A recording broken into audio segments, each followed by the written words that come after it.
எல்லோருக்கும் ஒரு பெரிய மாலை வணக்கம். நீங்க இணைஞ்சிருக்கிறது ஹலோ டாக்டர், இது எஃப்எம் ரெயின்போ. நான் சொன்ன மாதிரி தான் இன்னைக்கு நம்ம கூட ஸ்டூடியோவில் டாக்டர் கவிதா சம்பத்குமார் வந்திருக்காங்க. வயிறு, குடல் மற்றும் கல்லீரல் துறை நிபுணர் இவங்க. உங்களுக்கு உங்ககிட்ட ஏதாவது கேள்வி இருக்குது, இல்லை இந்த கேள்வியால் எனக்கு ஏதாவது ஒரு பயனடையணும், உங்களுக்கு தெரிஞ்சவங்க பயனடையணும் அப்படின்னா உங்களுடைய கேள்விகளை நீங்கள் டாக்டர்கிட்ட கேட்கலாம். நீங்கள் கால் பண்ண வேண்டிய நம்பர் 29860038 இல்லைனா 2952205554 எண்ணுக்கு கால் பண்ணலாம். அதுக்கு முன்னாடி டாக்டர்கிட்ட பேசலாம். டாக்டர் வணக்கம், எப்படி இருக்கீங்க? நல்லா இருக்கேன். வணக்கம். வணக்கம் டாக்டர், ரொம்ப ரொம்ப தேங்க்ஸ் ஸ்டூடியோக்கு வந்ததுக்கு. டாக்டர், காலர்ஸ் கால் பண்ணுறதுக்கு முன்னாடி எனக்கு சில கேள்விகள்லாம் இருக்குது டாக்டர், நான் கேட்டிருக்கேன். டாக்டர், ஒபிசிட்டினா எக்ஸாக்டாக என்ன? வெயிட் ஜாஸ்தியாக இருக்கிறதா இல்லைனா அந்த பிஎம்ஐ அந்த மாதிரி சொல்கிறாங்க இல்லையா, அது கரெக்டாக இருக்கிறதா? ஒபிசிட்டி அப்படின்னு எடுத்துக்கிட்டோன்னா தமிழில் உடல் பருமன் அப்படின்னு நம்ம ஈஸியாக சொல்லிட்டு போயிடுவோம். ஓகே. இன்னைக்கு பார்த்தீங்கன்னா வேர்ல்டு ஒபிசிட்டி டே. எஸ், இந்த வேர்ல்டு ஒபிசிட்டி டேயில் என்ன காரணம் அப்படின்னு பார்த்தீங்கன்னா 8 billion acts can be done to reduce the weight. Okay. அதாவது அவ்வளோ அதிகமாக இம்பேக்ட் இருக்குங்கிறத நம்ம சொல்லாமல் சொல்கிறோம் இந்த தீமில். ஓகே. ஸோ இந்த உடல் பருமன் எடுத்துக்கிட்டிங்கன்னா, ஒபிசிட்டின்னு எடுத்துக்கிட்டிங்கன்னா நிறைய டிஃப்ரெண்ட் டைப் ஆஃப் ஒபிசிட்டிஸ் இருக்குது. ஓகே. சென்ட்ரல் ஒபிசிட்டிம்போ, பாடி ஒபிசிட்டிம்போ, ஹோல் பாடி ஒபிசிட்டிம்போ. இப்போ பிஎம்ஐயை பேஸ் பண்ணி நம்ம ஒபிசிட்டியை டிஃப்ரென்ஷியேட் பண்ணுவோம். இது ரெண்டுமே டிஃப்ரென்ஸ் தான். பட் பேசிக் நம்ம பிஎம்ஐ எடுத்துக்கிட்டோம் அப்படின்னா, நம்ம பிஎம்ஐ எப்படி கால்குலேட் பண்ண போகிறோம் அப்படின்னா, weight by divided by height into square in meters. இப்படி டிவைட் பண்ணும்போது நார்மலாக எல்லாருக்கும் இருக்க பிஎம்ஐ 16லேருந்து 25 இருக்கணும். This is very good for health. Whereas 25 to 30 போகும்போதே மெதுவாக நம்ம உடல் பருமனுக்கு ஃபஸ்ட்டு ஸ்டெப் எடுத்து வைக்கிறோம். 30 to 35 வர்றச்ச மைல்டு ஒபிசிட்டின்னு சொல்கிறோம்.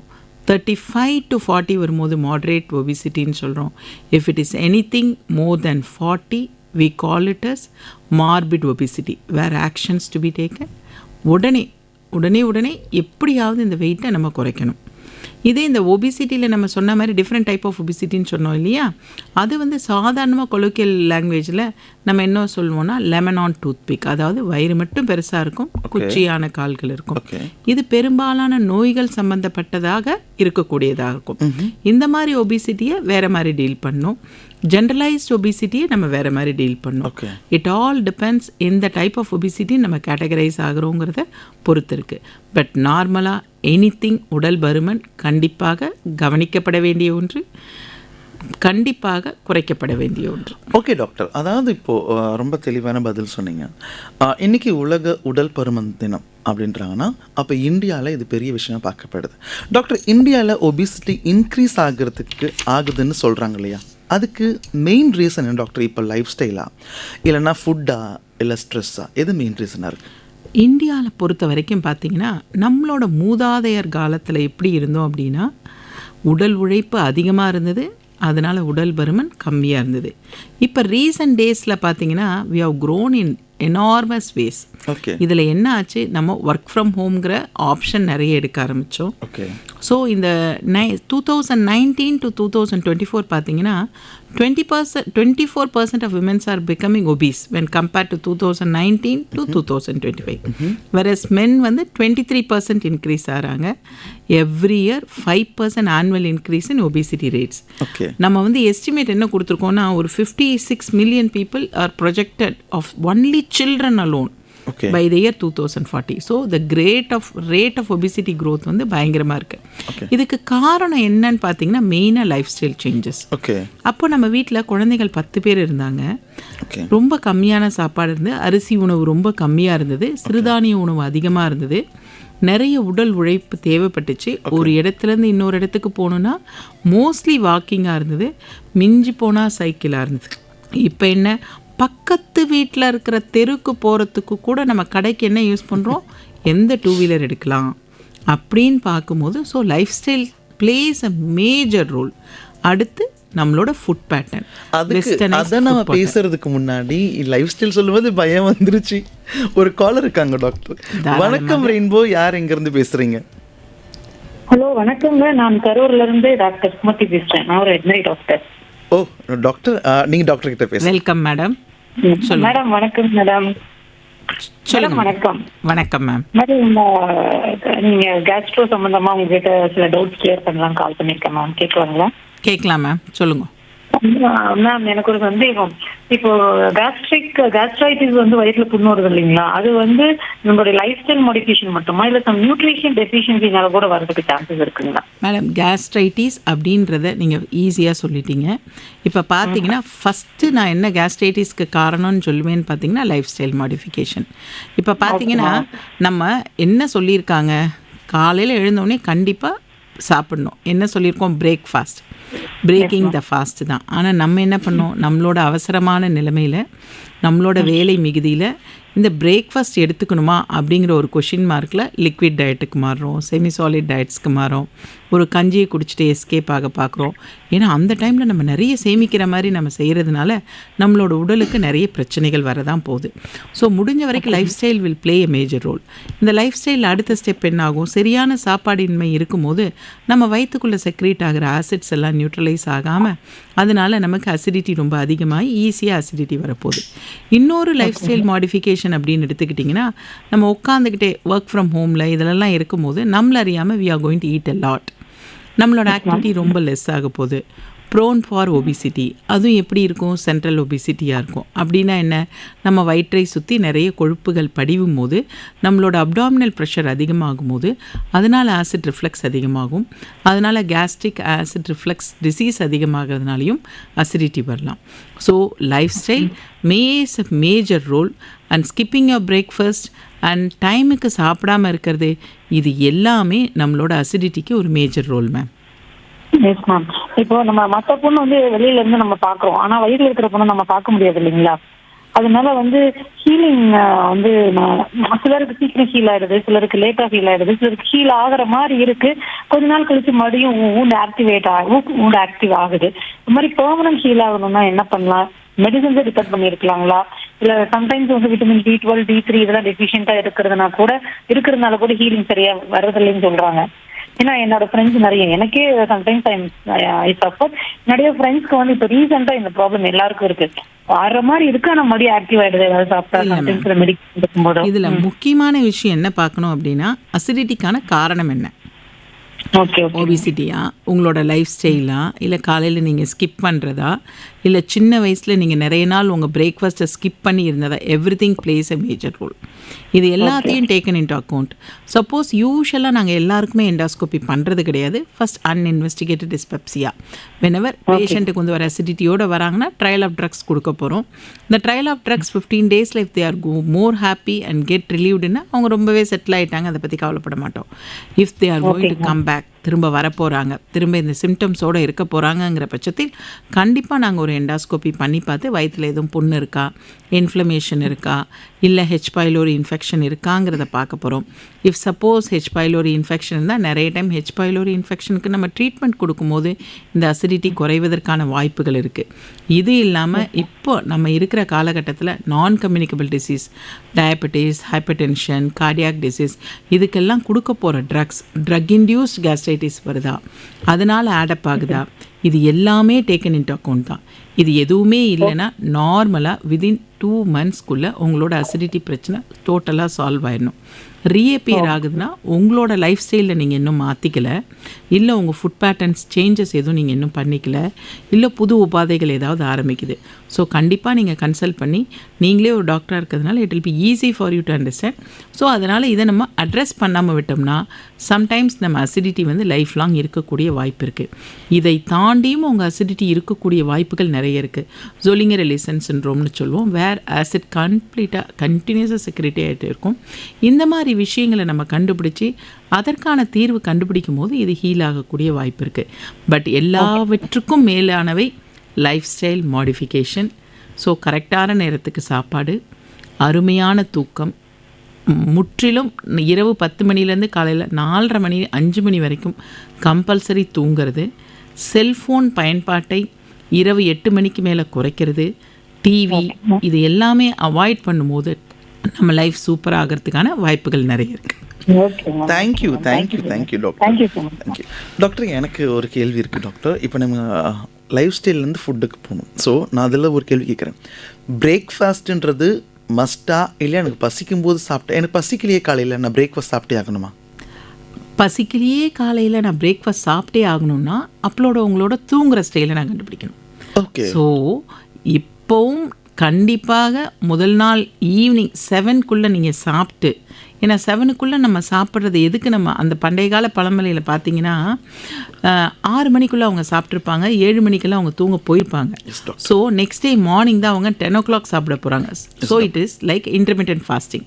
கண்டிப்பாக பசிக்கும், காலையில் எழுந்தோடனே பசிக்க போகுது. பட் நம்மலாம் என்ன பண்ணுவோம், லேட் நைட்டில் ஒர்க் பண்ணுறோங்கிற பேர் வழியில் கண்டிப்பாக எதையாவது சாப்பிட்டு நைட்டு 1 மணிக்கு நீங்கள் படுக்கும்போது காலையில் எழுந்திரிக்கும் போது கண்டிப்பாக பசிக்க இல்லாத சூழ்நிலைகள் ஏற்படும். ஸோ உங்கள் ஸ்லீப் பேட்டர்ன் கரெக்ட் ஆகும்போது உங்கள் பிரேக்ஃபாஸ்ட் கண்டிப்பாக தேவைப்படும். ஏன்னா காலையில் எழுந்தவுடன் வயிற்றில் ஓவர் நைட் செக்ரேட் ஆகிருக்க ஆசிட் எல்லாம் நியூட்ரலைஸ் ஆகலைங்கிற பட்சத்தில் அது நம்மளோட லைனிங், வயிற்றில் இருக்க லைனிங்கை புண்ணாக்கக்கூடிய வாய்ப்புகள் நிறைய இருக்குது.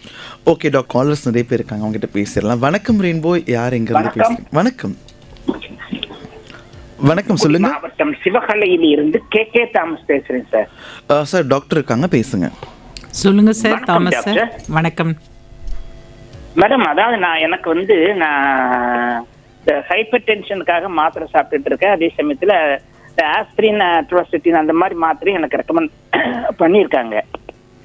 அந்த ஆஸ்பிரின் மாத்திரை சாப்பிட்றதுனால எனக்கு இந்த ஒரு மாதிரி நெஞ்சுக்குள்ளேயே ஒரு மாதிரி வந்த மாதிரிலாம் வருதுன்னு சொன்ன உடனே எனக்கு அந்த ரான்டிடின் குரூப் ரேட்டாக் மாத்திரையும் சாப்பிட்றேன். அது ஒரு சில வருடங்களாக நான் சாப்பிட்டுட்டு இருக்கேன். அப்படி தொடர்ந்து அந்த மாதிரி மாத்திரையாவே சாப்பிடலாமா? இப்போ நீங்கள் பார்த்தீங்கன்னா சார், ஹைப்பர் டென்ஷன் இருக்கும்போது உங்களோட கொலஸ்ட்ரால் லெவல்ஸ் கொஞ்சம் அதிகமாக இருந்ததுன்னா உங்களோட ஆஸ்பிரினையும் அட்ராவாஸ்டினையும் சேர்த்து தரக்கூடிய வாய்ப்புகள் நம்ம கார்டியாலஜிஸ்ட்டுக்கு நிறைய இருக்குது. இது ரெண்டு காம்பினேஷன் ஒரே டேப்லெட்டாக எடுக்காமல் நீங்கள் பிரித்து எடுக்கும் போது ஒரே காம்பினேஷன் 3 in 1 தான் சாப்பிட்றேன். அதை நீங்கள் பிரித்து சாப்பிடும்போது உங்கள் எரிச்சல் குறையறதுக்கான வாய்ப்புகள் நிறைய இருக்குது. அதில் பார்த்தீங்கன்னா க்ளாபிலெட் இருக்கும், ஆஸ்பிரின் இருக்கும், ப்ளஸ் அட்ரவாஸ்டாட்டின் இருக்கும். இந்த க்ளாபிலெட்டை நீங்கள் காலையில் டிஃபன் சாப்பிட்ட உடனே சாப்பிட்ற மாதிரியும், ஆஸ்பிரினை லஞ்சு சாப்பிட்டதுக்கப்புறம் சாப்பிட்ற மாதிரியும். அதில் என்ன அட்வான்டேஜ் அப்படின்னா, கொஞ்சம் தயிர் சாப்பிட்டு முடிச்சுட்டு நீங்கள் ஆஸ்பிரின் சாப்பிடும்போது உங்கள் வயிறு எரிச்சல் கொஞ்சம் நிறைய இல்லாத மாதிரி ஆகும். அட்ராவாஸ்டினை நீங்கள் சாப்பிட்றதுக்கு 1/2 an hour முன்னாடி சாப்பிடும்போது இந்த மருந்து எல்லாமே கரெக்டாகவும் இருக்கும், உங்கள் எரிச்சலும் கம்மியாகும். பட் என்ன ஒரே டிஸ்அட்வான்டேஜ்னால் 3 மாத்திரையாக நம்ம பிரித்து எடுக்கக்கூடிய ஒரு சூழல் இருக்கும். ஸோ இந்த ஆஸ்பிரின் நீங்கள் நைட்டு சாப்பிடும்போது என்ன ஆகும்னா ஆசிடிட்டி அதிகமாக இருக்கும். ஏன்னா நைட் டைம் நம்ம நிறைய நேரம் யாருமே அவ்வளவா தயிர் எடுத்துக்க போகிறது கிடையாது. அதனால் ஆசிட் அதிகமாக செக்ரேட் ஆகும்போது இந்த ஆஸ்பிரினோடு சேரும்போது வயிறு ரொம்ப புண்ணாகக்கூடிய வாய்ப்பு இருக்குது. இன்ஸ்டெட் இந்த ஆஸ்பிரினை மட்டும் நீங்கள் மத்தியானம் மாற்றிக்கிட்டிங்கன்னா கொஞ்சம் ஈஸியாக இருக்கும். இல்லைன்னா என்ன ஆகுனா, மோஸ்ட் ஆஃப் த டைம் நீங்கள் ஆசிடை சப்ரஸ் பண்ணுறதுக்கு அதற்காகவும் ஒரு மாத்திரையை நீங்கள் இந்த ரானிட்டின் மாதிரியோ இல்லை புரோட்டான் பம்ப் இன்ஹிபிட்டர் மாதிரியோ கண்டினியூ பண்ணுற மாதிரி இருக்கும். Thank you so much. அடுத்த காலர் இருக்காங்க டாக்டர். வணக்கம் ரெயின்போ. ஓகே, உங்களுக்கு டாக்டர்கிட்ட பேசணும் அப்படின்னா நீங்கள் உடனே கால் பண்ணுங்கள். 29860038 இல்லைனா 2952055554. நிகழ்ச்சியில் அடுத்த காலர் இருக்காங்க. வணக்கம் ரெயின்போ, யார் எங்கேருந்து பேசுகிறீங்க?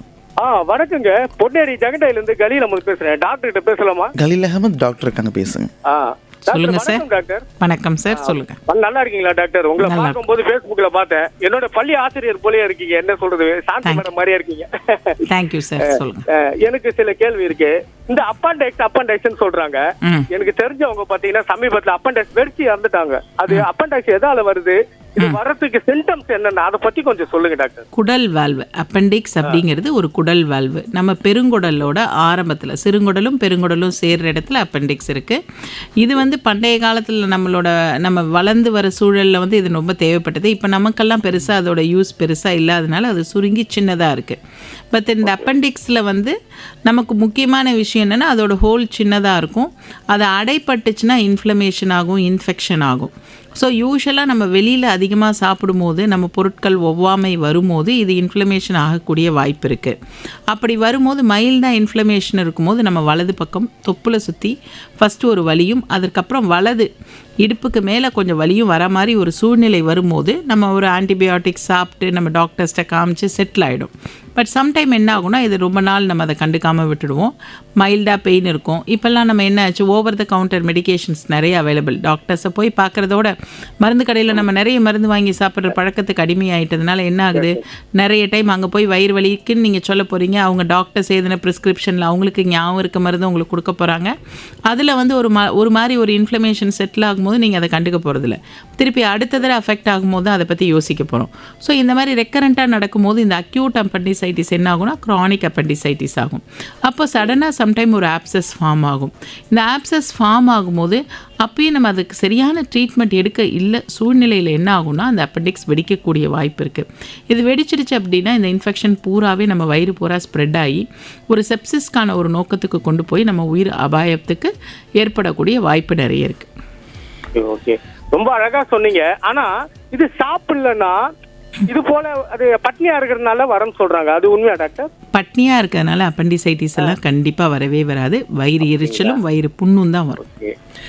தேங்க்யூ தேங்க்யூ, அழகா சொன்னீங்க, தெளிவா சொன்னீங்க. நன்றி டாக்டர். Thank you doctor. டாக்டர் அடுத்த காலர் இருக்காங்க. டாக்டர் வணக்கம், ரெயின்போ, யார் எங்கிருந்து பேசுறீங்க? வணக்கம் சார், நாங்க மணப்பாறையில இருந்து பேசுறோம் சார். உங்க சொல்லுங்கம்மா. சொல்லுங்க டாக்டர் இருக்காங்க. மேடம் வணக்கம் மேடம். வணக்கம்மா. வயசு எனக்கு 35 ஆகுது மேடம். சொல்லுங்க. ஆனா வயிறு மட்டும் பெருசா இருக்குங்க மேடம். வெயிட் வந்து 63 கிலோ இருக்கேன்.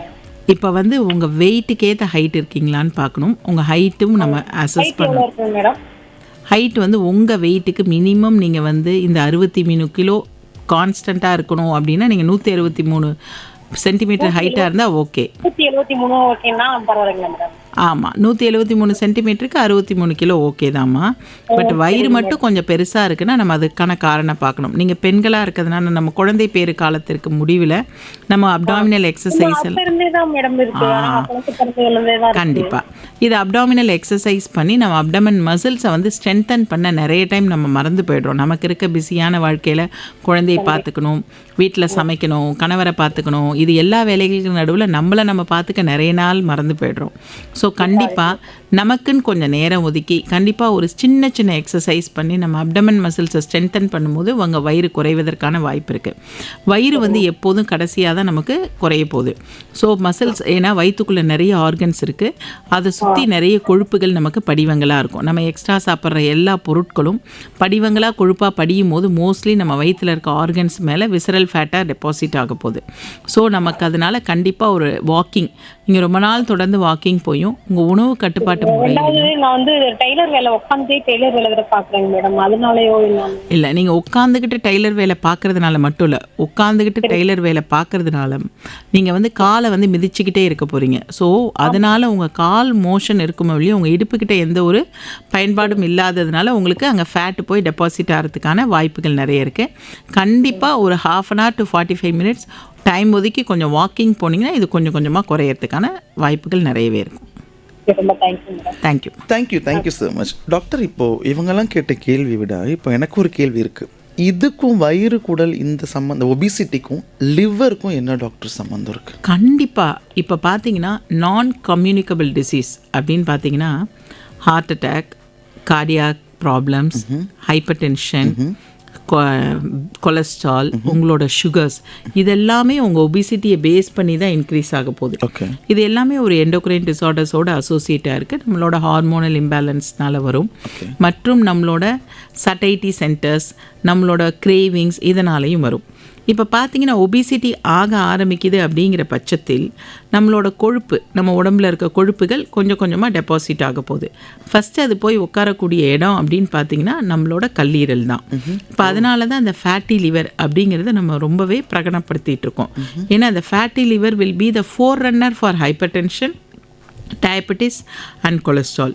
ஏன்னா இன்னும் கொஞ்ச நாளில் வந்து மெட்டபாலிக் அசோசியேட்டட் லிவர் டிசார்டர்ஸ் நிறைய அதிகமாகி நம்ம வந்து லிவரெல்லாம் கெட்டு போகிறதுக்கான வாய்ப்புகள் நிறைய இருக்குது.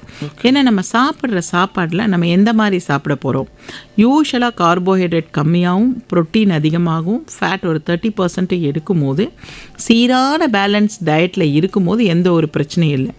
பட் நம்ம இப்போ இருக்கிற காலத்தில் அதிகமான கார்போஹைட்ரேட் எடுக்கும்போது எக்ஸ்ட்ரா கார்போஹைட்ரேட் எல்லாமே நம்மளோட இன்சுலின் என்சைம்ஸ், நம்ம உடம்புக்குள்ளே செக்ரேட் ஆகிற என்சைம்ஸ் இதெல்லாம் இதெல்லாம் என்ன பண்ண போகுதுன்னா அதிகமான கொழுப்பை உருவகப்படுத்த போகுது. தேவையில்லாத கார்போஹைட்ரேட் வரும்போது இந்த கொழுப்புகள் அனைத்தும் நம்ம கல்லீரல் மேலே போய் படிய போகுது. So we call it as fatty liver disease. அந்த ஃபேட்டி லிவர் டிசீஸை எடுத்துக்கிட்டோன்னா நம்ம grade 1 fatty liver, grade 2 fatty liver, grade 3 fatty லிவர்னு 3 பிரிக்க போகிறோம். இந்த கிரேட் 1 ஃபேட்டி லிவரும் கிரேட் 2 ஃபேட்டி லிவரும் நம்ம ஈஸியாக ரிவர்ஸ் பண்ணிடலாம். நம்மளோட எக்ஸசைஸ் மூலியமாகவும், நம்ம கலோரி இன்டேக்கை குறைக்கிறது மூலியமாகவும், நம்ம போர்ஷன் சாப்பாட்டில் கொஞ்சம் சாப்பாட்டு போர்ஷனை கொஞ்சம் கம்மி பண்ணி இதிலெல்லாம் கான்சென்ட்ரேட் பண்ணும்போது இதெல்லாம் கரெக்ட் ஆகக்கூடிய வாய்ப்பு இருக்குது. இதை நம்ம நெக்லெக்ட் பண்ணும்போது என்ன நடக்கும் அப்படின்னா கொஞ்ச நாளில் நமக்கு ஒரு பிபி வர்றதுக்கான வாய்ப்புகளும் அடுத்து டயபெட்டிஸ் வர்றதுக்கான வாய்ப்புகளும் அதிகமாகி மேலும் இந்த ஃபேட்டி லிவரை கொஞ்சம் இன்னும் பிரகடனப்படுத்துகிற போது என்ன ஆகும்னா நம்ம கிரேட் 3 ஃபேட்டி லிவர்லேருந்து நான் ஆல்கஹாலிக் ஸ்டேட்டோ ஹெப்படைட்டிஸ் போய் சிரோசிஸ் லிவருக்கான நிற்கக்கூடிய வாய்ப்புகள் நிறைய இருக்குது. அதனால் கண்டிப்பாக உடல் பருமன் இருக்கும்போது அது கூட நம்மளோட அல்ட்ராசவுண்டில் அந்த ஃபேட்டி லிவருங்கிறத நெக்லெக்ட் பண்ணாமல் நம்ம டாக்டர்கிட்ட போய் கன்சல்ட் பண்ணி நம்ம எப்படியாவது இதை குறைக்க பாடுபட்டோன்னா ஃப்யூச்சரில் இதுலேருந்தெல்லாம் தப்பிக்கிறதுக்கான வாய்ப்புகள் நிறைய இருக்குது. Super doctor. அடுத்த காலர் இருக்காங்க ரெயின்போ. வணக்கம் ரெயின்போ. சார் நான் மாணிக்கம் பேசுறேன். என்னோட ஏஜ் 47. டாக்டர் இருக்காங்க, பேசுங்க. மேடம் நான் மாணிக்கம் பேசுறேன். என்னோட ஏஜ் 47. சொல்லுங்க சார். இங்குங்க எங்கேயா இருக்குன்னு சொல்றாங்க. எனக்கு 2.9 சென்டிமீட்டர் கேப் இருக்குது. 2.9 சென்டிமீட்டர் சொல்றாங்க. ஸ்கேன் எடுத்து பார்த்துட்டேன். இது என்ன மேடம் பண்ணுவது? இது சர்ஜரி பண்ணுமா? இது எப்படி மேடம் பண்ணலாம்? யூஷுவலாக பார்த்தீங்கன்னா ஆண்களுக்கு டைரக்ட் இன்யூனல் ஹெர்னியா, இன்டைரக்ட் இன்யூனல் ஹெர்னியான்னு 2 சொல்லுவோம். ஏன்னா ஆண்கள் பெண்களை காட்டிலும் அதிகமான வெயிட்டை தூக்கிட்டு நடக்கக்கூடிய வாய்ப்புகள் அதிகமாக இருக்கிறதுனால அவங்களோட அப்டாமினல் ப்ரெஷர்ஸ் அதிகமாகும் போதே இன்யூனல் ஹெர்னியா வர்றதுக்கான வாய்ப்புகள் இருக்குது. இந்த இன்யூனல் ஹெர்னியா வந்துருச்சு அப்படின்னா நீங்கள் அதற்கப்புறம் வெயிட்டை தூக்கிட்டு இன்னும் நடக்க இந்த ஹோல் பெருசாக ஹெர்னியா பெருசாக தான் போகுது. இந்த ஹெர்னியாக்குள்ளே என்ன ஹெர்னியா அப்படின்னா என்ன? குடல் இறக்கம். அதாவது குடலோட சம் பார்ட் அதுக்குள்ளே இறங்கிடுது. சம்டைம்ஸ் அதுக்குள்ளே போயிட்டு வர வரைக்கும் நமக்கு பிரச்சனை இல்லை. ஒரு ஸ்டேஜில் அதை அடைச்சிக்கிற மாதிரி ஒரு சுச்சுவேஷன் வரும்போது அப்ஸ்ட்ரக்ஷன்னு சொல்லுவோம். வாந்தி, பேதி இதெல்லாம் வெடிக்கிறதுக்கான வாய்ப்புகள்லாம் நிறைய இருக்கும். ஸோ இன்யூனல் ஹெர்னியா இருக்குது. உங்கள் லைஃப் ஸ்டைலில் அதை எதுவும் அட்ஜஸ்ட் பண்ணிக்க முடியாத சுச்சுவேஷனில் கண்டிப்பாக சர்ஜரி பண்ணிக்கிறதுக்கான கூறுகள் தான் அதிகமாக இருக்குது. இந்த சர்ஜரியில் நிறைய டைப் ஆஃப் சர்ஜரிஸ் இருக்குது. மெஷ் வச்சு பண்ணுவாங்க, டைரக்ட் சர்ஜரி பண்ணுவாங்க. இது எல்லாமே நீங்கள் உங்களோட லைஃப் ஸ்டைலை ஒத்து உங்கள் சர்ஜன்கிட்ட பேசுனீங்கன்னா அவங்க உங்களுக்கு ஹெல்ப் பண்ணி தருவாங்க.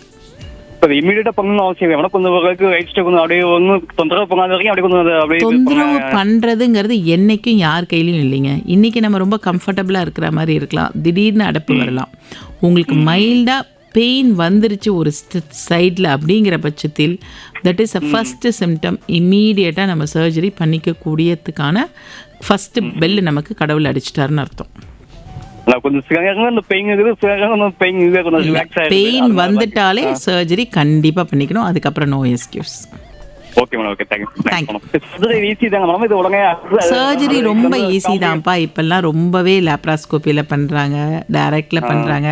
உங்களுக்கு 3 to 4 days உங்களுக்கு பெயின் இருக்கும். போஸ்ட் சர்ஜரி வித்தின் 15 days உங்கள் நார்மல் ஷெட்யூல் லைஃப்க்கு வந்துடலாம். அதனால் பயப்படாமல் பண்ணிக்கோங்க. தேங்க்யூ நன்றதில்லை டாக்டர். இப்போ நான் ஒரு சின்ன இது மட்டும் கேட்டுக்கிறேன். இப்போ இந்த ஆப்ரேஷன்லாம் பயப்படுறாங்க. ஏன்னா வேலைக்கு போகிறது நாட்கள் ஆகிடுமோ, வலிக்குமோ, என்ன ஆகுமோ அப்படி அவங்களுக்கு என்ன டாக்டர் சொல்ல விரும்புகிறீங்க? இப்போ ஒவ்வொரு விஷயத்துக்கும் டிஃப்ரெண்ட் டைப் ஆஃப் சர்ஜரிஸ் நிறைய இருக்குது. நிறைய சர்ஜரிஸில் நிறைய ரொபாட்டிக் லெவலில் வந்தாச்சு. காலையில் சர்ஜரி பண்ணி ஈவினிங் வீட்டுக்கு அனுப்புகிற அளவுக்கு வந்தாச்சு. இப்போ பித்தப்பை சர்ஜரி எல்லாம் ஒரு காலத்தில் 5 days ரெஸ்ட் எடுக்கணும், 1 week 1 monthங்கிறதெல்லாம் போய் காலையில் மார்னிங் அட்மிட் ஆகி சர்ஜரி பண்ணி ஈவினிங் டே கேர் மாதிரி பண்ணுற அளவு முன்னேறியாச்சு. பட் வீட்டுக்கு போய் அவங்களோட லைஃப் ஸ்டைல் கொஞ்சம் கூட மாற்றிக்கல அப்படின்னா they will suffer. இல்லை அப்படின்னா most of the time 3 to 5-7 days அவங்க ரெக்கவர் ஆகக்கூடிய வாய்ப்பு இருக்குது. Back to life. But back to life முன்னாடி they need an adequate rest. அந்த ரெஸ்ட் இல்லாமல் அதுக்கடுத்த ஸ்டெப்புக்குள்ளே போகாமல் இருந்தாங்கன்னா it will be easy for them. அதுக்கு தான் யூஸ்வலாக post surgery 1 week at least rest எடுத்துகிட்டு போக சொல்கிறோம். ஏன்னா ஸ்ட்ரெஸ் எனார்மஸாக இருக்கும். சர்ஜரி, இந்த நாட்கள் லீவ் போடுறதுனால வர ஆஃபீஸ் ஸ்ட்ரெஸ், ஃபேமிலி ஸ்ட்ரெஸ், அதை எப்படி எதிர்கொள்ள போகிறோம். இதே ஒரு தினக்கூலியாக இருந்தாங்கன்னா இந்த 5 days இந்த life is very very important for them. இது எல்லாமே மேட்டர்ஸ் மச். Okay doctor. அடுத்த காலர் இருக்காங்க. வணக்கம் ரெயின்போ, யார் எங்கிருந்து பேசுகிறீங்க? வணக்கம். உங்கள் ரேடியோ வால்யூம் மட்டும் கொஞ்சம் கம்மி பண்ணிக்கோங்க. வேல்யூம் கம்பெக்ட் தான் பேசுகிறேன். டாக்டர் நாகூர்லேருந்து பாண்டியன் பேசுகிறேன். வணக்கம் சார். வணக்கம்மா. அதாவது இந்த சிரோசிஸ் நீங்க பேசுனீங்களா மேடம், கண்டிப்பாக. அதாவது இது வந்து ட்ரங்கர்ட் பீப்புளுக்கு மட்டும்தான் இந்த மாதிரி சிரோசிஸ் ப்ராப்ளம் வருமா, இல்ல நார்மலா அல்சர் கொஞ்சம் அதிகமா போகும்போது இந்த பிரச்சனை வரதுக்கு வாய்ப்பு இருக்கா? ஒண்ணு. இது இன்னொரு ஒரே ஒரு கொஸ்டின், கல்லீரல்ல இந்த கேன்சர் வருது இல்ல மேடம், அது வந்து அதிகப்படியா வந்து இன்சுலின் ஜாஸ்தி நீண்ட நாள் எடுத்துக்கிட்டா வருமா? ஓகே, அது மாதிரி வரதுக்கு வாய்ப்புகள் இருக்கா? ஃபர்ஸ்ட் முதல் கொஷின். முதல் கொஷின், சிரோசிஸ் அப்படிங்கிறது நாள்பட்ட கல்லீரல் நோய், டீகாம்பன்சேட்டட் லிவர் டிசீஸ். அதாவது கல்லீரலுக்கு ஒரு அருமையான ஒரு விஷயம் இருக்குது, தன்னைத்தானே புதுப்பிக்கும் தன்மை உண்டு. இப்போ எப்படி நீங்கள் வந்து ஒரு பல்லியின் வால் வந்து வெட்டப்பட்டுச்சுன்னா எப்படி அது வளர்ந்து போயிடுமோ, அதே மாதிரி கல்லீரல் வந்து தனக்கு ஏதாவது ஒரு பிரச்சனை வந்தால் தன்னை புதுப்பிக்கக்கூடிய தன்மை இருக்குது. அதனால தான் அது வந்து தன்னை நிறைய ரீமாடல் பண்ணிக்குது. நம்ம என்ன பண்ணாலும் அதை அட்ஜஸ்ட் பண்ணி எப்படியாவது ராஜாங்கமாக அது வாழ்ந்துட்டுருக்கு. அதையும் மீறி அஃபெக்ட் ஆகும்போது தான் பிரச்சனைகள் ஆரம்பிக்க போகுது. ட்ரங்கர்ட்ஸ் பொறுத்த வரைக்கும் அளவுக்கு அதிகமாக நம்ம ஆல்கஹால் எடுக்கும் போது கொஞ்சம் கொஞ்சமாக லிவர் வந்து சிதிலமடைய வாய்ப்பு இருக்குது. அந்த மாதிரி சிதிலம் அடைந்ததுக்கு நம்ம வந்து சிரோசிஸ்னு ஒரு ஸ்டேஜ் சொல்லுவோம். அந்த சிரோசிஸ் வந்து ஆல்கஹால் எடுக்கிறவங்களுக்கு மட்டும் இல்லாமல் தற்சமயம் நம்ம பேசினா மாதிரி ஒபிசிட்டி இருந்தாலும் நம்ம நான் ஆல்கஹாலிக் ஃபேட்டி லிவர் டிசீஸ் இருந்தாலும் சிரோசிஸ்க்கு போகக்கூடிய வாய்ப்புகள் நிறைய இருக்குங்கிறது தான் நம்ம இன்றைக்கி வேர்ல்டு ஒபிசிட்டி டேயில் ரொம்பவே கான்சென்ட்ரேட் பண்ணுறோம். இந்த சிரோசிஸ் வந்து அல்சர்னாலெல்லாம் எதுவும் வரப்போகிறது கிடையாது. இது வந்து ஆல்கஹால் மட்டும் இல்லாமல் நம்மளோட லைஃப் ஸ்டைல் மாடிஃபிகேஷன்னாலையும் வரும். இந்த சிரோசிஸ் வந்து என்ன பிரச்சனை வரும் அப்படின்னு பார்த்தீங்கன்னா, வயிறு பயங்கரமாக வீக்கம் வரும், ஒரு ரத்த வாந்தி எல்லாம் வரலாம். ஸோ நம்ம வந்து ஒரு கல்லீரல் துறை டாக்டரையோ இல்லை வயிறு குடல் துறை டாக்டரையோ சந்தித்து இதுக்கான தீர்வுகளை நம்ம பார்த்துக்கலாம். நீங்கள் இன்னொரு கொஷின் கேட்டிங்க, இன்சுலின் அதிகமாக எடுக்கிறதுனால நமக்கு கல்லீரலில் கேன்சர் வருதா அப்படின்னு பார்த்தீங்கன்னா, இன்சுலினுக்கும் கல்லீரலுக்கும் பிரச்சனைகள் கிடையாது.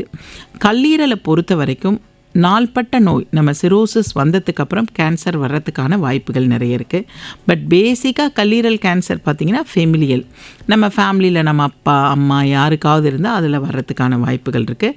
ரெண்டாவது வந்து viral hepatitis B virus, C virus, இதெல்லாம் நம்ம அஃபெக்ட் ஆயிருந்தோம் அப்படின்னா ரொம்ப நாள் கழித்து நமக்கு கல்லீரலில் கேன்சர் வர்றதுக்கான வாய்ப்புகள் இருக்குது.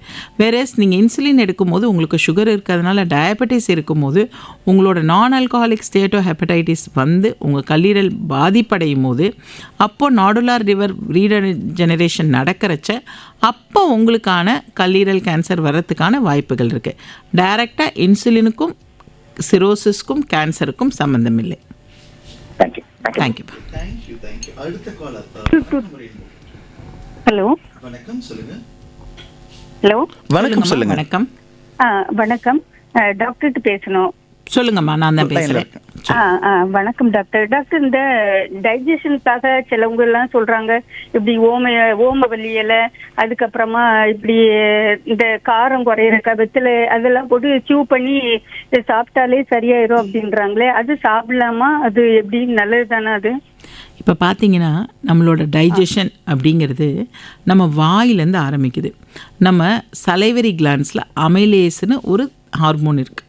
அது வந்து நம்ம சாப்பாட்டோட நல்லா மிக்ஸ் ஆகும்போது 10% ஆஃப் டைஜஷனை அவங்க ஸ்டார்ட் பண்ணி வைக்க போகிறாங்க.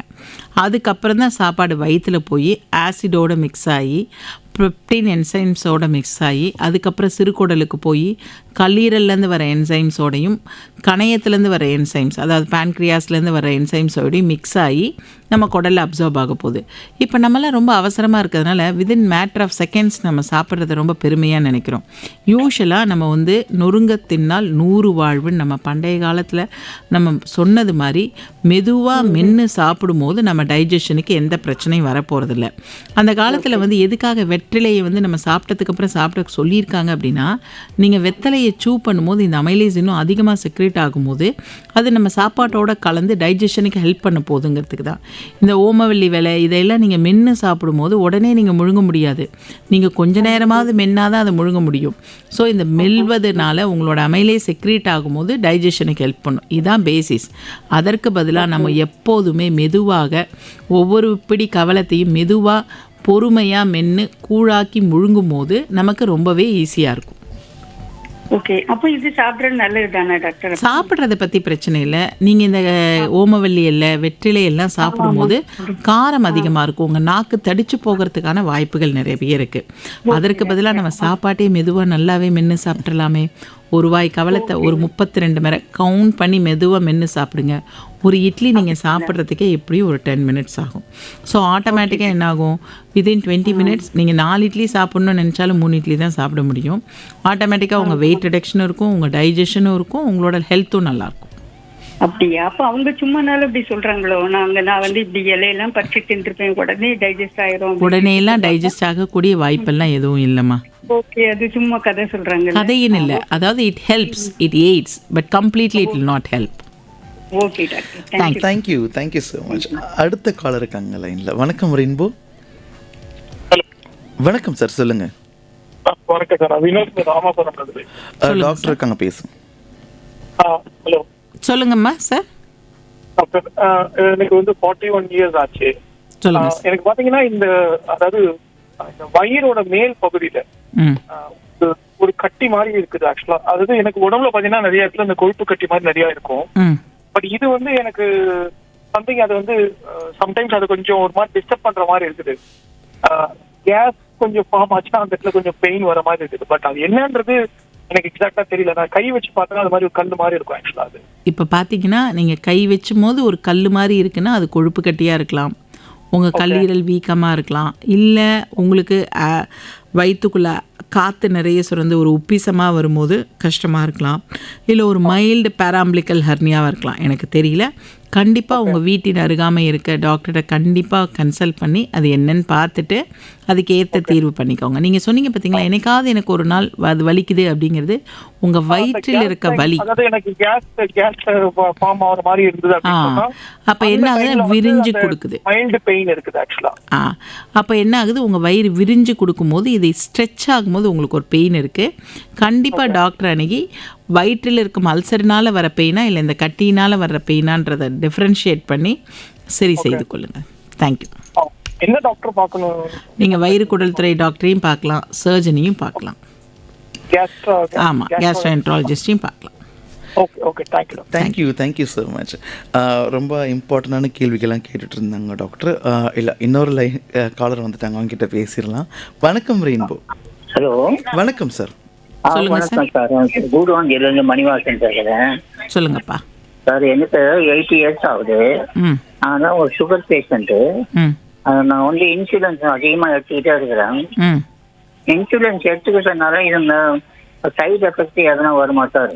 ஆனால் இப்போ சுகர் கண்ட்ரோலில் வச்சிருக்குது டியூ டு இன்சுலின்னு மெயின்டைனிங் சுகர் ரெகுலர். ஆனால் இது கண்டினியூவாக போட்டுட்டு இருக்கிறதுனால நமக்கு எதனா சைட் எஃபெக்ட் வந்து எதனா வருமா சார்? இல்லைங்கப்பா. இன்சுலினை பொறுத்த வரைக்கும் நம்ம உடம்புல நம்ம செக்ரீட் ஆகிற இன்சுலின் சரியாக செக்ரீட் ஆகலைங்கிறதுனால தான் நம்ம வெளியிலேருந்து கொடுக்குறோம். சுகர் மாத்திரைகளை விட இன்சுலின் வந்து சர்க்கரை நோய்க்கு ரொம்பவே கரெக்டான மருந்தாகும். இன்சுலின் நீங்கள் போட்டுக்கிறதுனால உங்கள் சுகர் கண்ட்ரோல் ஆகுதுன்னா அதனால் ஒரு சைடு எஃபெக்டும் கிடையாதுப்பா. தாராளமாக நீங்கள் இன்சுலினை ரெகுலராக போட்டுக்கலாம், கவலைப்படாதீங்க. உங்கள் HbA1c லெஸ் தேன் 6.5 இருக்குன்னா நீங்கள் சூப்பர். கரெக்டான இன்சுலின் லெவல் நீங்கள் மெயின்டைன் பண்ணிங்கனாலே போதும். தேங்க்யூ ஸோ மச் இணைஞ்சதுக்கு. Thank you doctor. இப்போ வந்து முக்கியமான பிரச்சனை வந்து ஸ்ட்ரெஸ்ஸுக்கும் அசிடிட்டி இந்த மாதிரி விஷயங்களுக்கும் என்ன சம்மந்தம் இருக்குது டாக்டர்? இப்போ ஸ்ட்ரெஸ் அப்படின்னு பார்த்தீங்கன்னா, இன்றைக்கி நீங்கள் ஆஃபீஸ்லேருந்து கிளம்புறச்ச உங்கள் பாஸ் உங்களை ஏதாவது சொல்லிடுறாரு, கண்டிப்பாக இது ஒரு ஸ்ட்ரெஸ். வீட்டுக்கு போனோடனே ரெகுலராக நீங்கள் சாப்பிட்றவங்க என்ன பண்ணுவீங்க, கண்டிப்பாக கொஞ்சம் அவாய்ட் பண்ணுவீங்க. இது ஒரு விதமான குரூப் ஆஃப் பீப்புள். இன்னொரு குரூப் ஆஃப் பீப்புள் ஸ்ட்ரெஸ்ஸில் ஓவர் ஈட்டிங் பண்ணுவாங்க. 2 குரூப் ஆஃப் பீப்புள் இருக்காங்க. ரெண்டுமே நமக்கு வயிற்றுக்கு ஆபத்து தான். ஃபஸ்ட்டு நம்ம அவாய்ட் பண்ணுறவங்கள பார்ப்போம். நம்ம நார்மலாக என்ன பண்ணுவோம், சாயந்தரம் வீட்டுக்கு போய் ஒரு 7 o'clock ஒரு டின்னர் சாப்பிட போகிறீங்கன்னா, இன்றைக்கி ஒரு டிஃபிகல்ட்டான ஒரு சுச்சுவேஷனை ஹேண்டில் பண்ணிட்டு போயிருக்கும்போது, ஏதோ ஒரு கலக்கத்தில் இருக்கும்போது உங்கள் வீட்டில் இருக்க அம்மா அப்பா தம்பி சாப்பிடுன்னு சொல்லும்போது இருமா கொஞ்சம் நேரம் ஆகட்டும். ஸோ ஆட்டோமேட்டிக்காக அதை போஸ்ட்போன் பண்ணி 10 o'clock சாப்பிட போகிறீங்க. ஸோ உங்கள் டைம் போஸ்ட்போன் ஆகுது, வயிற்றுக்குள்ளே இருந்த ஆசிட் செக்ரேட் ஆனது நியூட்ரலைஸ் ஆக மாட்டேங்குது. அதனால் என்ன நடக்குது, வயிறு புண்ணாகிறதுக்கான வாய்ப்பு இருக்குது. ஸோ இன்னொரு குரூப் ஆஃப் பீப்புள், என் பாஸ் திட்டான்ப்பா, என்னால் இதை ஹேண்டில் பண்ண தெரியல, லெட் மீ கோ அவுட், எனக்கு ஒரு பிரியாணி சாப்பிட்டா ஐம் ஹாப்பி அப்படிங்கிற ஒரு குரூப் ஆஃப் பீப்புள் இருக்காங்க. அவங்க என்ன பண்ணுவாங்க, ஓவர் ஈட் பண்ணும்போது வயிறு புடைக்கிறதுனால அவங்களுக்கு என்ன ஆகுது, ஜீரணம் சரியாக நடக்காதனால அவங்களுக்கும் பிரச்சனைகள் இருக்குது. So stress always plays a major role in day to day activity. என்ன நடந்தாலும் நம்ம லைஃப்பை இயல்பாக வச்சுக்கிறதுக்கு பார்க்கணும். முடிஞ்ச வரைக்கும் அது நம்மளோட மூளையை அஃபெக்ட் பண்ணாதபடிக்கு பார்த்துக்கணும். என்ன வேணால் நடக்கட்டும், நீங்களும் நானும் எதையும் மாற்ற போகிறதில்ல, நடக்கிறது நடக்க தான் போகிறது. But act cautiously. எதை செய்தால் நம்ம நிம்மதியாக இருப்போங்கிறதுக்காக செய்கிறதோட நம்மளால் மற்றவங்க அஃபெக்ட் ஆகாமல் இருக்கும்போது நம்ம செய்கிற ஒவ்வொரு சின்ன செயலும் அந்த கிராட்டிடியூட் நமக்கு வரும்போது நம்மளோட லைஃப் ரொம்ப சூப்பராக இருக்கும். Okay doctor, thank you so much. Sir வணக்கம் சார். வணக்கம் சார், கணபதி சார். உங்கள் ரேடியோ வால்யூம் கொஞ்சம் கம்மி பண்ணிக்கிறீங்களா? எக்கோ கேட்குது. ஓகே ஓகே யா, கம்மி சார். கம்மி பண்ணி டாக்டர் பேசலாம் நீங்கள். சொல்லுங்கப்பா. வணக்கம் டாக்டர். வணக்கம்ப்பா. வணக்கம். எனக்கு பசி அது மாதிரி 1 மணிக்கு 12:30 1 மணிக்குள்ள பசி எடுக்கும். பசியே எடுக்க மாட்டேது. 1:30 மணி மேல ஆயிடுச்சுன்னா 2 மணி ஆனாலும் பசி எடுக்க மாட்டேது. உங்கள் வயசு என்னப்பா? எனக்கு 39 ஆயிடுச்சுங்க. ஓகே. யூஸ்வலாக பார்த்தீங்கன்னா நம்ம நேரத்துக்கு சாப்பிட்டு பழகியிருக்கும் போது அந்நேரத்துக்கு கரெக்டாக பசி எடுக்கணும். பசி எடுக்காமல் இருக்கிறதும் ஒரு வித நல்ல விஷயம் கிடையாது. லாஸ் ஆஃப் appetite அப்படின்னா என்னென்னா, நம்ம குறிப்பிட்ட நேரத்துக்குள்ளே நமக்கு பசி எடுக்கலை, நார்மலாக இந்நேரத்துக்கு நான் சாப்பிட்டு பழகியிருக்கேன் அப்படிங்கிற பட்சத்தில் உங்கள் வயிற்றில் எதுவும் பிரச்சனைகள் இருக்கா, வேறு எதுவும் உங்களுக்கு புதுசாக உபாதைகள் ஆரம்பிக்குதான்னு பார்க்கணும். ஸோ கண்டிப்பாக உங்களுக்கு ஒரு வெயிட் லாஸ் இருக்குது அப்படிங்கிற பட்சத்தில் வீட்டுக்கு பக்கத்தில் இருக்க ஒரு ஜென்ரல் மெடிசன் டாக்டரையோ இல்லை கேஸ்ட்ரோ டாக்டரையோ பார்த்து உங்களுக்கான இந்த ரீசனை கண்டுபிடிக்க பார்க்கணும். சம்டைம் நம்ம டிப்ரெஷனில் இருந்தாலும் ஸ்ட்ரெஸ்ஸில் இருந்தாலும் பெருசாக பசி எடுக்க போகிறதில்ல. பட் அதை தாண்டி வேறு எதுவும் பிரச்சனைகள் இருக்கான்றதை கண்டிப்பாக நம்ம பார்த்து அதை சரி பண்ணிக்கிறது நல்லது. நன்றி சார். தேங்க்யூப்பா. தேங்க்யூ. அடுத்த காலர் யாருன்னு பார்க்கலாம். வணக்கம் ரெயின்போ. வணக்கம். ஹலோ, வணக்கம், சொல்லுங்க. Good evening sir. நான் சதீஷ் பேசுறேன் சார், கொரட்டூர்ல இருந்து. சொல்லுங்க சதீஷ், டாக்டர் கிட்ட பேசுங்க. டவுட் இருக்குங்க சார். சொல்லுங்கப்பா. மேம், நீங்க இப்ப ஹெர்னியா பத்தி சொன்னீங்கல்ல மேம். ஆக்சுவலா என்னோட மிஸ்ஸஸ்க்கு வந்து லைக் டெலிவரி வந்து த்ரூ சர்ஜரி தாங்க மேம். அப்போ அவங்களுக்கு அந்த பிளாஸ்லெட் டைப் ஆஃப் சீலிங் வந்து பண்ணாங்க மேம். பட் ஒரு மைன்யூட் ஹோல் இருக்குன்னு சொல்லிட்டு அவங்களுக்கு ஹெர்னியா இஷ்யூ இருக்குன்னு சொல்லிட்டு சொல்லியிருக்காங்க மேம். இப்போ லைக் ஃபீமேல்ல லைக் பிகாஸ் ஆஃப் அந்த ஆபரேஷன் கைண்ட் ஆஃப் ஹெர்னியான்னு தெரியும். பட் நீங்க இப்போ இனிஷியலா மேல்ல ஹெர்னியா சொன்னீங்கல்ல மேம், அது எந்த ஹோல்ல மேம் லைக் அந்த இன்டெஸ்டைன் போய் அடைச்சுக்கோன்னு சொல்றீங்க? ஏன்னா இப்போ மேல்ல வந்து அந்த மாதிரி ஆபரேஷனுக்கான ரீசன் இல்லை. ஸோ அது எனக்கு கொஞ்சம் டவுட்டாக இருக்குது. மேலில் பார்த்தீங்கன்னா இன்குனல் ஹர்னியான்னு சொல்லுவோம். அதாவது காலும் வயிறு மடங்குற இடம் இன்குனல் ரீஜனும்போம். அங்கே வந்து இருக்க லிகமெண்ட்ஸ் வீக்காக இருக்கிறச்ச ஹெர்னியா வரும். ஃபீமேல்ஸ் பொறுத்த வரைக்கும் எப்போ ஹெர்னியா வரும் அப்படின்னா, அதிகமான ஹெர்னியா அம்பிளிக்கல் ஹெர்னியா, தொப்புளை சுற்றி. குழந்தைகள் சுமக்கும் அனைத்து தாய்மார்களுக்கும் என்ன ஆகும் அப்படின்னா, வயிறு விரிஞ்சு கொடுக்கும்போது சேரும்போது அந்த ரெக்டர் ஷீத் ஒழுங்காக சேராமல் வீக்கெண்ட் ஆகிடும். அதனால் அது அம்பிளிக்கல் ஹெர்னியா வரும். இல்லைன்னா அவங்க சர்ஜரி எல்எஸ்சிஎஸ், அதாவது செக்மெண்டல் சிசேரியன் செக்ஷன் பண்ணியிருக்கும் போது அதில் என்ன ஆகும்னா, அந்த வீக்காக இருக்கிற பகுதியில் இன்சிஷனல் ஹெர்னியா அப்படின்னு சொல்லுவோம். அதாவது தையல் போட்டிருக்காங்களே, அந்த காலத்தில் போட்ட தையல் கொஞ்சம் விலகினதுனாலையோ ஒரு தையல் விட்டதுனாலையோ அந்த கேப் உருவாகி அது வழியாக குடல் வெளியில் வரும். இதுவும் ஒரு விதமான ஹெர்னியா தான். சம்டைம் போஸ்ட் சர்ஜரியில் வென்ட்ரல் ஹெர்னியான்னு சொல்லுவோம். அது என்னென்னா, உள்ளுக்குள்ளே வயிற்றுக்குள்ளே அந்த லேயர்ஸை தைச்சிட்டு வரும்போது ஒரு கேப் உருவாகி அது வழியாகவும் நம்மளோட குடல் வந்து இறக்கம் வரலாம். ஸோ டைப் ஆஃப் ஹெர்னியாவை பொறுத்து ட்ரீட்மெண்ட் வேறிப்படும். பட் எந்த ஹெர்னியாவாக இருந்தாலும் முடிஞ்ச வரைக்கும் அந்த ஹெர்னியா ரெடியூசிங் சர்ஜரிஸ் பண்ணிக்கிறது நல்ல விஷயமா இருக்கும். ரொம்ப பெரிய ஹோலாக இருக்கும்போது நமக்கு ஒரு பெரிய பிரச்சனை இல்லைன்னா குடல் போயிட்டு வர்றதுக்கான கேப் நிறைய இருக்கும். பட் எந்த ஹெர்னியாவாக இருந்தாலும் ஒரு சின்ன பெயின் வந்துருச்சு அப்படிங்கிற பட்சத்தில் அந்த ஹெர்னியாவை கண்டிப்பாக உடனே நம்ம சர்ஜரி பண்ணிக்கணும். Okay ma'am. அவங்க வேற எப்போது பெயின் வருதுன்றாங்க மேம், ஒரு நார்மல் மூவ்மெண்ட் இருக்க சொல்ல. கண்டிப்பாக பெயின் வந்துருச்சு அப்படின்னா கண்டிப்பாக நீங்கள் டாக்டர் அன்றைக்கி சர்ஜரி பண்ணிக்கணும். ஏன்னா அவங்க வீட்டில் வேலை செய்யும் போதோ, இந்த கிச்சனில் வந்து நம்மளோட இது கிரைண்டரை எடுத்து வைக்கும் போதோ, வெயிட்டு தூக்கும் போதோ கொஞ்சம் அப்டாமினல் ப்ரெஷர் அதிகமாகும் போது அவங்களுக்கு பெயின் வரலாம். இல்லை ஒரு பெரிய பானையில் சுடு தண்ணி எடுத்துகிட்டு நடக்கும் போதோ இந்த மாதிரி ஒரு சுச்சுவேஷன்லலாம் பெயின் வரலாம். இதெல்லாம் ஸ்டார்டிங் ஸ்டெப்பு. இப்போயே நம்ம அதை சரி பண்ணிக்கிறது நல்லதாக இருக்கும். தேங்க்யூ. ரேராக பெயின் வர ஸ்டார்டிங் ஃபர்ஸ்ட் வந்து ரேராக தான் பெயின் ஸ்டார்ட் ஆகும். அதுக்கப்புறம் தான் கண்டினியூஸ் பெயின் எல்லாம் உங்களுக்கு வரப்போகுது. Thank you so much. Thank you.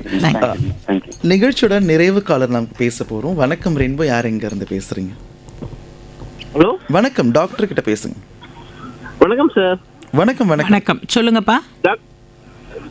Madam, நாங்கள் இப்போ நோம்பு இருப்பாங்க, அதுக்கு மார்னிங் ஒரு 5 o'clock சாப்பிடுவோம். அப்புறம் ஈவினிங் ஒரு 6:15 மணிக்கு மேல சாப்பிடுவோம். ஈவினிங் சாப்பிடும்போது பசியே எடுக்க மாட்டேங்குது மேடம். இப்போ பார்த்தீங்க அப்படின்னா நீங்கள் ரமலான் நோம்பில் யூஸ்வலாக என்ன பண்ணுறீங்க, அதிகமான சாப்பாடை முடிஞ்ச வரைக்கும் ஏர்லி மார்னிங் 5க்குள்ளே சாப்பிட்றீங்க. அதில் நிறைய அதிகமாக என்ன சாப்பிட்றீங்க, பரோட்டாஸ், பிரியாணிஸ், சிக்கன், மட்டன், இதெல்லாம் நீங்கள் சாப்பிட போகிறீங்க. இதில் என்ன ஆகும், உங்களோட ஜீர்ணிக்கிற நேரம் வந்து கொஞ்சம் லேட் ஆகலாம். மற்றபடி நீங்கள் பகல் பூரா தண்ணி எதுவும் குடிக்க போகிறதில்ல, ஒவ்வொரு நாள் ஃபாஸ்டிங்கில் தான் இருக்க போகிறீங்க. ஈவினிங் உங்களோட பசி எடுக்கிறதுக்கு சில பேருக்கு இருக்கும், சில பேர்த்துக்கு வந்து அது பழக்கமாக கூட ஆகிடும். ஸோ இனிஷியல் ஃபஸ்ட்டு 2-3 டேஸில் உங்களோட ரமலான் நோம்பில் உங்களுக்கு பசிக்கிற மாதிரி இருக்கும். அதுக்கப்புறம் உங்கள் பாடியும் உங்கள் மைண்ட் செட், ஏன்னா உங்கள் மைண்ட் செட் ரொம்ப தெளிவாக இருக்குது, நான் இந்நேரத்துக்கு அப்புறம் தான் சாப்பிட போகிறேங்கிறதுல. ஸோ இது எல்லாமே உங்களுக்கு பசி எடுக்காத தன்மை வரக்கூடிய வாய்ப்பு இருக்குது. பட் இதை தாண்டி உங்கள் நோன்பு முடிஞ்சு உங்களுக்கு பசியே இல்லைங்கும் போது அது ஒரு பிரச்சனைக்குரிய விஷயமாக நம்ம எடுத்துக்கணும். இல்லை அப்படின்னா அது செட்டில் ஆகிடுச்சுன்னா கவலைப்பட வேணாம். உங்கள் நோன்பை எப்போவும் முடிக்கும் போதுமே உங்களோட சீரான சில்லுன்னு ஏதாவது ஒரு பொருளை நீங்கள் குடிச்சிட்டு அதுக்கப்புறம் நீங்கள் சாப்பிட ஆரம்பிக்கும் போது உங்களோட பசி எடுக்கும் தன்மை சீராயிடும். நன்றி madam. Thank you so much. Thank you. Yes doctor, இன்னைக்கு நேரில் கிட்ட நிறைய கேள்விகள்லாம் கேட்டோம். இப்போ என்கிட்ட சில கேள்விகள் இருக்குது. போஷனை கம்மி பண்ணணுமா, இல்லைனா சாப்பாடுறத வந்து நம்ம எப்படி டாக்டர்? இப்போ பார்த்தீங்கன்னா வெயிட் லாஸ் அப்படிங்கிறது ஃபஸ்ட்டு நம்ம வெயிட்டை குறைக்கணும்னு என்ன பண்ணிடுறோம், எல்லோரும் சாப்பாடை ஸ்கிப் பண்ண ஆரம்பிக்கிறோம். ஓகே, யூஸ்வலாக சாப்பாடை ஸ்கிப் பண்ணாமல் போஷனை கம்மி பண்ணணும், உங்கள் ப்ரோட்டீனை அதிகப்படுத்தணும். இப்போ நார்மலாக ஒரு 60 கிலோ ஒருத்தவங்க இருக்கீங்க அப்படிங்கிற பட்சத்தில் அவங்களுக்கு 1 to 2 grams ஆஃப் ப்ரோட்டீன் தேவைப்படுது. Minimum 60 grams, maximum 120 grams. But நம்ம இந்தியன் டயட்டில் நம்ம டோட்டலாக கால்குலேட் பண்ணி பார்க்குறச்ச காலையில் ஒரு 3 இட்லி, மத்தியானம் ஒரு குழம்பு, சாதம், பொரியல், அதுக்கப்புறம் நைட்டு ஒரு சப்பாத்தி அப்படின்னு சாப்பிடும்போது கார்போஹைட்ரேட் வந்து 80% ஆக்குபை பண்ணிக்க போகுது, உங்கள் ப்ரோட்டீன் வந்து ஹார்ட்லி 10% இருக்க போகுது, உங்கள் ஃபேட் 10% இருக்க போகுது. இதை கம்மி பண்ணி உங்கள் ப்ரோட்டீனை அதிகப்படுத்தணும். உங்கள் ப்ரோட்டீனை எப்படியெல்லாம் அதிகப்படுத்தலாம், இதே நான் வெஜிடேரியன் டயட்டாக இருந்தாங்கன்னா சிக்கன், மட்டன் அந்த மாதிரி எடுத்துக்கலாம், எக்ஸ் சேர்த்துக்கலாம். வெஜிடேரியனாக இருந்தால் பன்னீர், சோயா சங்க்ஸ் இந்த மாதிரி சாப்பிட்டுக்கலாம். இப்போ போர்ஷனை எப்படி கம்மி பண்ணுறது? நான் வந்து 4 இட்லி சாப்பிட்டுட்டு இருந்தேன், என்னை எப்படி கம்மி பண்ண சொல்கிறீங்கன்னா நான் என்ன சொல்வேன்னா, 1 இட்லி கம்மியாக எடுத்து வச்சுக்கோங்க உங்கள் பிளேட்டில். அதுக்கப்புறம் அதுக்கு தேவையான அளவு கொஞ்சம் சுண்டல் ஆட் பண்ணுங்கள், காய்கறி ஆட் பண்ணுங்கள். இப்போ என்ன ஆச்சு, உங்களோட கார்போஹைட்ரேட் ஒரு போர்ஷன் கம்மியாயிடுச்சு. இல்லை நார்மலாக நீங்கள் வந்து 2 தடவை 3 தடவை ரைஸ் வாங்கி சாப்பிடுவீங்க லஞ்சில் அப்படின்னா அதை 2 தடவையாக குறைங்க. ஸோ உங்கள் போர்ஷனை கம்மி பண்ணுறீங்க. பட் உங்கள் பிளேட் ஃபில் ஆன மாதிரி பார்த்துக்கோங்க. உங்கள் பிளேட் ஃபில் ஆனால் தான் உங்கள் மனசு நிறையும். உங்கள் மனசு நிறைஞ்சாதான் நீங்கள் சாப்பிட்டீங்கிற ஃபீல் இருக்கும். So something should be filling. So இந்த ஃபில் பண்ணுறதுக்கு என்ன பண்ணலாம், காய்கறிகள் அதிகமாக்கலாம், ஃபைபர் ப்ராடக்ட்ஸ் அதிகமாக்கலாம், இல்லை கீரை வகைகள் அதிகமாக்கலாம். இதெல்லாம் என்ன ஆகும், நீங்கள் சாப்பிடும் போதே ரொம்ப நேரம் மென்று சாப்பிடக்கூடிய ஒரு சூழல் வரும். இந்த ரொம்ப நேரம் மென்று சாப்பிடும் போதே உங்கள் சட்டைட்டி ஹார்மோன் வந்து அப்பா போதும்பா அப்படின்னு சொல்லும் போது நீங்கள் சாப்பாடை நிறுத்திடுவீங்க. நீங்கள் வேகமாக சாப்பிடும் போது என்ன ஆகும்னா அந்த சட்டைட்டி ஹார்மோன் ஆக்ஷனுக்கு வரவே வராது. அப்போ என்ன ஆகும், நீங்கள் அதிகமாக அந்த 10-15 மினிட்ஸில் நார்மலை காட்டில் டபுள் மடங்கு சாப்பிட்ற போகிறீங்க. ஸோ முடிஞ்ச வரைக்கும் மெதுவாக மென்று சாப்பிடும் போது உங்களோட போர்ஷனை குறைக்கும் போது வெயிட் லாஸ்க்கான வாய்ப்புகள் நிறையவே இருக்குது. Thank you doctor. டாக்டர், நிறைவு பகுதியாக வந்து நான் உங்ககிட்ட ஒரு ரேபிட் ஃபயர் கொஷின் கேட்க போகிறேன். வாக்கிங்கா ரன்னிங்கா? வாக்கிங் வந்து slow pace, but calorie burn பண்ண போகிறது உங்களோட ஃபேட்டை, இம்பேக்ட் வந்து லைஃப் லாங் இருக்கும். ரன்னிங் வந்து ஃபாஸ்ட் ஃபேஸ். ஸோ நீங்கள் கேட்குற மாதிரி ரேபிட் ஃபயரில் ரன்னிங்கில் வந்து வெறும் கார்போஹைட்ரேட்ஸை கொல்லும் வழியே ஃபேட்டை கொள்ளாது. இது யார் அச்சீவ் பண்ண முடியும்னா அச்சீவர்ஸால் பண்ண முடியும், ரெகுலர் லைஃபால் பண்ண முடியாது. 2 நாள் ஓடிட்டு அப்புறம் லீவ் போட்டுருவோம். அதனால் always the walking will be the good base. Fruit ஜூஸா இல்லை முழு ஃப்ரூட்டா? எப்போவுமே மென்று தின்னுதல். இப்போ தான் நம்ம அவ்வளோ நேரம் பேசணும். மென்று சாப்பிடும்போது ரொம்பவே விஷயம் நிறைய கம்மியாக எடுப்போம். இப்போ ஜூஸ் குடிச்சிங்கன்னா 1 லிட்டர் கடன் வித்தின் 2-3 மினிட்ஸ் குடிச்சிடுவீங்க. வேறு அந்த பழத்தை நீங்கள் மென்று திங்கும் போது அது 1/4 பங்கு கூட உங்களால் சாப்பிட முடியாது. So always go for a full fruit. Intermittent fasting சேஃபா? இன்டர்மிட்டன்ட் ஃபாஸ்டிங் நார்மலாக நம்ம அந்த காலத்தில் இருந்ததே இன்டர்மிட்டன்ட் ஃபாஸ்டிங் தான். 6 மணிக்குள்ளே சாப்பிட்டு, அதாவது பொழுது புலரும், அதாவது மறையறதுக்கு முன்னாடி சாப்பிட்டுட்டு திரும்பி பொழுது புணர்ந்த பிறகு தான் சாப்பிட்டாங்க. ஆனால் நம்ம என்ன பண்ணுறோம், always we are eating. So curtail you dinner before 6 o'clock. Next day morning ஒரு 9:30 10க்கு சாப்பிடும் போதே ஆட்டோமேட்டிக்காக 12+4 16 hours இன்டர்மீடியட் ஃபாஸ்டிங்கில் ஆட்டோமேட்டிக்காக நீங்கள் வந்து உட்காந்துட்டீங்க. Okay doctor, thank you doctor. இன்னைக்கு ரொம்ப அழகான நிறைய கேள்விகள்லாம் பதில் சொன்னோம். ரொம்ப ரொம்ப நன்றி ஸ்டூடியோக்கு வந்ததுக்கு. Thank you doctor. FM ரெயின்போ அன்பர்கள் அனைவருக்கும் என் பணிவான வணக்கங்கள். நன்றி. தேங்க்யூ. Thank you doctor. எஸ், இதே மாதிரி தொடர்ந்து இணைந்திருங்கள்.